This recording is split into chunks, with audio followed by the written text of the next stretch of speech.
Think about the last time a high-stress event hit you during the workday. Maybe a project was delayed, or a superior gave you some sharp, unexpected feedback. Most of us try to power through it, but we end up wasting the next 3 hours in a mental fog replaying the scene over and over.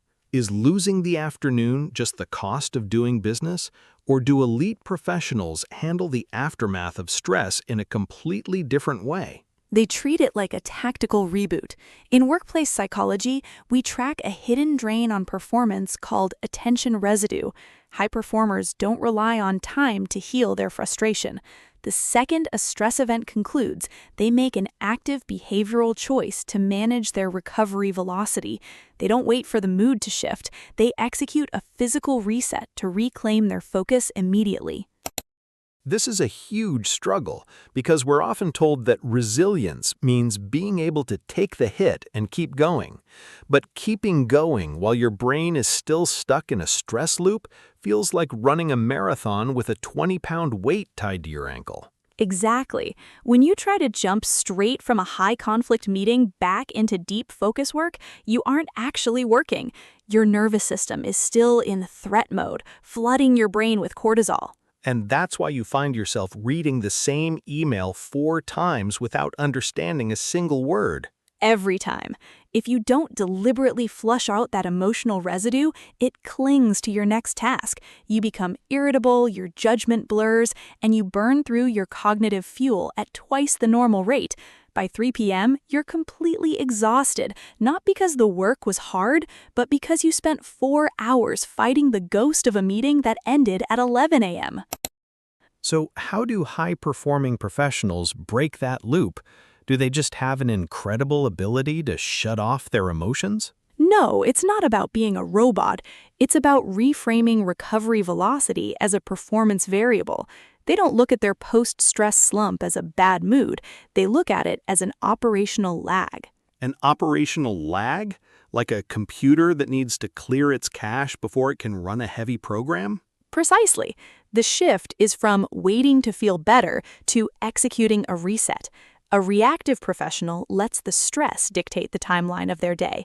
A responsive professional recognizes the system is bogged down, steps away, and triggers a behavioral reset routine to clear the mental cache.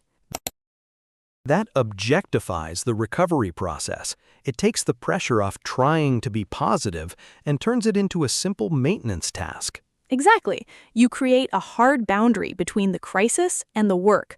When you practice this, you aren't ignoring the stress, you are simply refusing to let it sabotage your execution quality for the rest of the day. Because your attention is your most valuable currency, and allowing residue to linger is essentially like letting a leak stay open in your bank account. Always. Behavioral data shows that professionals who master this recovery velocity regain their peak focus up to 3 times faster than those who try to power through. By choosing a deliberate reset, they preserve their energy and ensure that the quality of their work remains consistent, even on their most chaotic days. Let's look at how this specific recovery behavior fits into a broader, predictable blueprint of professional self-management. As we see on the slide, the reinforcement strategy here is about active resets. You train your brain to realize that the lag you feel after stress isn't a permanent state. It's just a signal that the system needs a hard reboot before it can resume high-velocity output. Protecting 30% of your daily focus currency just by taking a few minutes to reset? That is a massive operational return. It really is. It's the difference between ending your day with a sense of accomplishment or ending it feeling like the day ran away from you. Let's translate this into a real, everyday workday scenario. You just had a heated debate with a stakeholder who pushed back on your entire project timeline. You're frustrated, and your next task is to write a critical strategic brief.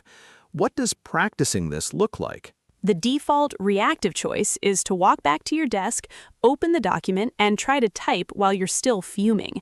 You spend 45 minutes writing 3 sentences that sound aggressive and poorly thought out. But if you practice recovery velocity, you don't go back to the desk. You execute your fixed reset routine. You take a 5-minute walk, you spend 3 minutes physically organizing your desk, or you follow a 4-7-8 breathing pattern. You give your nervous system a physical signal that the meeting is over. Only after you feel that internal shift do you open the strategic brief. It's a total shift in power. You aren't letting the stakeholders' negativity dictate the quality of your next 2 hours of work. Exactly. You protect your output quality by managing your internal state like a professional. And this is a concrete behavioral muscle that anyone can build. Let's run a practical, real-world experiment this week. What is our micro action for this week? The 5-minute hard reset. For the next 48 hours, the moment a high-stress event or frustrating interaction ends, you are forbidden from starting your next task immediately. Instead, you must execute one of 3 physical resets: a 5-minute walk, 3 minutes of desk organization, or 2 minutes of focused breathing. Do not look at your screen until the reset is complete. I love that because it treats recovery as an operational checklist rather than an emotional puzzle. It creates a reliable bridge back to high performance.